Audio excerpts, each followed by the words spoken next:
Hey everyone, welcome back. Today we're talking about some more misconduct that took place in the Young Thug criminal trial. This time it was not the judge, it was the prosecution. And what the prosecution did is, it's called a Brady violation. And I'm gonna go ahead and explain and unpack that for you guys. But just to get us started, generally speaking, what a Brady violation is when the prosecution intentionally withholds potentially exonerating evidence that could prove the person innocent from the defense. They keep that evidence from the defense. And in this situation, what happened is that the judge, and credit to the judge for holding the prosecutor accountable, questioned the prosecution about this. And the prosecutor, instead of just admitting to it, just kind of rambled on pointless. Sounded like Porky Pig going ba-deep, ba-deep, ba-deep, ba-deep. That's all, folks. The reality is you committed misconduct.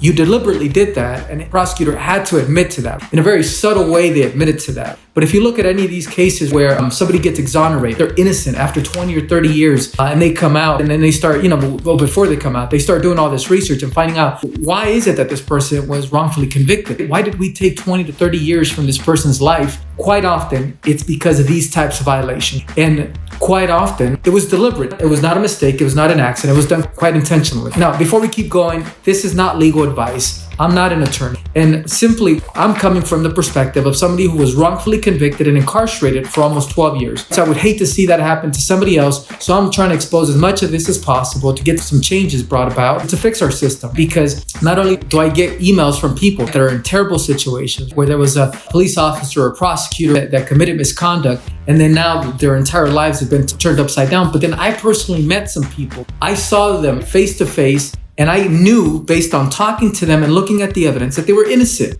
So that's where I'm coming from. So let's go back to the definition of a Brady violation. A Brady violation occurs in a criminal trial when the prosecution fails to disclose exculpatory or potentially exculpatory evidence to the defense. So let's unpack that a little bit. Exculpatory evidence means any information or evidence that could prove the defendant innocent or reduce their culpability or impact the severity of their sentence. And it doesn't have to be black and white. This evidence absolutely proves, X, Y, and Z. It could just tend to prove their innocence. Because sometimes there's cases where it's not black and white. It's circumstantial evidence, or it's evidence where the degree of culpability makes a big difference. Were they 100% guilty? Were they 90% guilty? 80% guilty?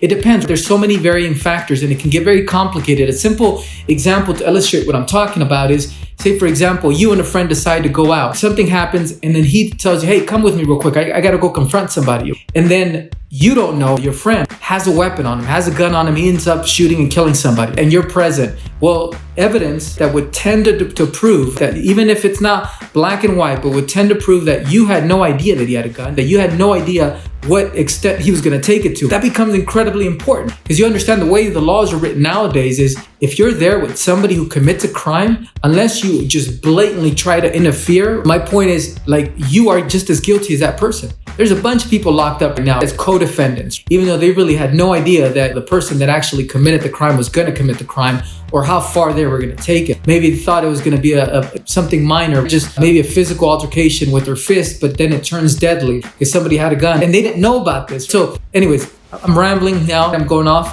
on a tangent here, but you get my point. You see what I'm trying to say. So the failure to disclose such evidence violates the defendant's right to a fair trial as guaranteed by the U.S. Constitution. And there's a number of amendments, the main one being the 14th Amendment, because that's the one that guarantees you due process. And so let me give you some examples of how this could happen. A prosecutor could have evidence of an alibi witness. So they know that there was somebody out there that said, hey, there's no way that Joe could have committed that crime because Joe was with me and we were at a baseball game and I got the ticket here and we were there for several hours with several friends, an alibi.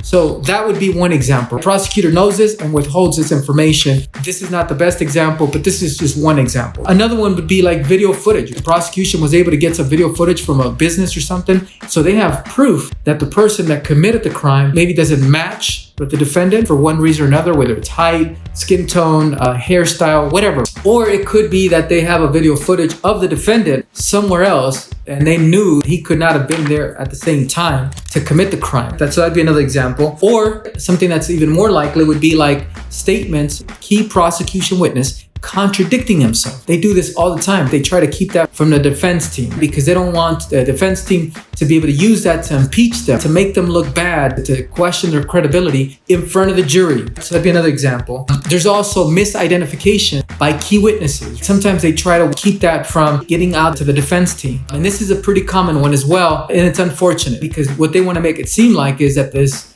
key witness immediately knew who it was that committed the crime. But in reality, sometimes you'll have a key witness that'll contradict themselves. Right? They'll say, well, the person looked like such and such. And they'll have some very specific things that they say, but then ultimately they identify the defendant, but the defendant doesn't match that original description. So hopefully that makes sense. And of course, there's DNA evidence. The prosecution sometimes has DNA evidence that tends to disprove or tends to exonerate the defendant. And sometimes they'll keep that. They won't share it. But what's even more common than that, and this is not a Brady violation, but I thought I'd just throw this out there. What's more common is if they know that certain DNA evidence has a high likelihood of potentially exonerating the defendant, what will happen is that they won't test it, or the DNA evidence will get destroyed or lost. And that's disgusting because that DNA evidence could have made all the difference and could have exonerated that person. But it's very common for them not to test it, destroy it, lose it, all that stuff. So crazy. Anyways, we're also clear. I'm not advocating that criminals should get away with crimes. That's not what my point is for creating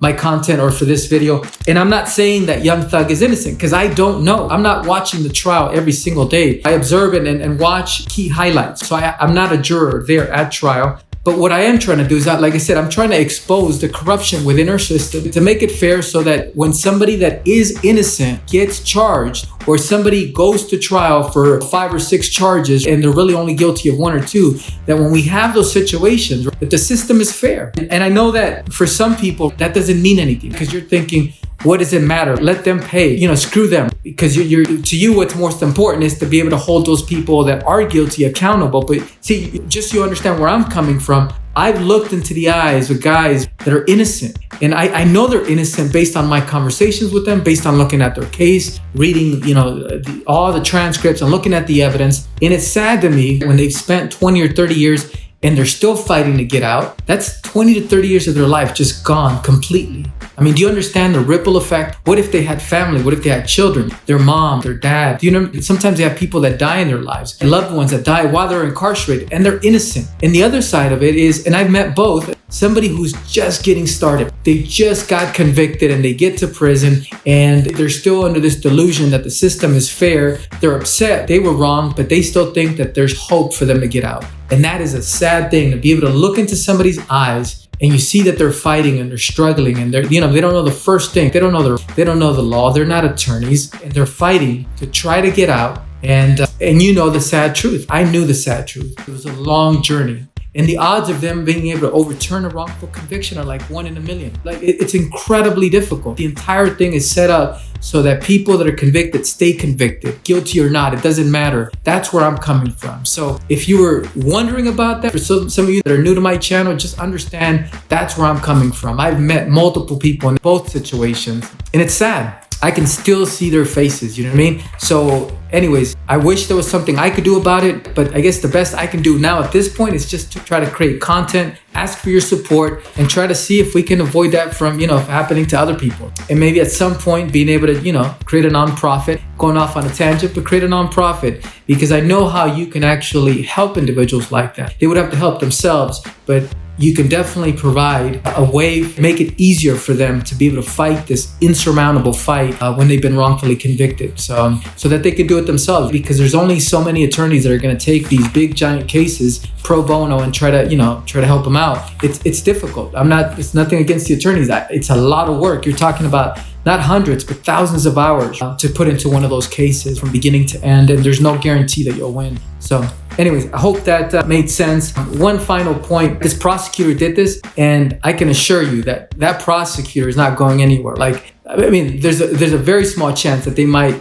take her off the case. But what's crazy is, because this was done collectively, it wasn't just her, it was the team decided that they were going to withhold this evidence. But more importantly, there are not going to be any criminal charges against her. That's for sure. And as far as civil, charges, chances are incredibly high that there will be no consequences civilly. And even if, let's say hypothetically, we're talking about a defendant that's innocent, whether it's Young Thug or somebody else, even if they went up against the prosecutor in a civil matter and went up against the state of Georgia, the crazy part is that guess who pays for this misconduct? It's not the prosecutor. The prosecutor doesn't pay a penny out of her pocket. It's the taxpayers. That also has to change. And I mentioned this before, like prosecutors and police officers that are found to be guilty civilly should have to pay at least 10% of those damages out of their own pocketbook. It's got to start hurting people's pocketbooks. Otherwise, you just won't get any changes. Like that's the way our system works. It's follow the money. If you can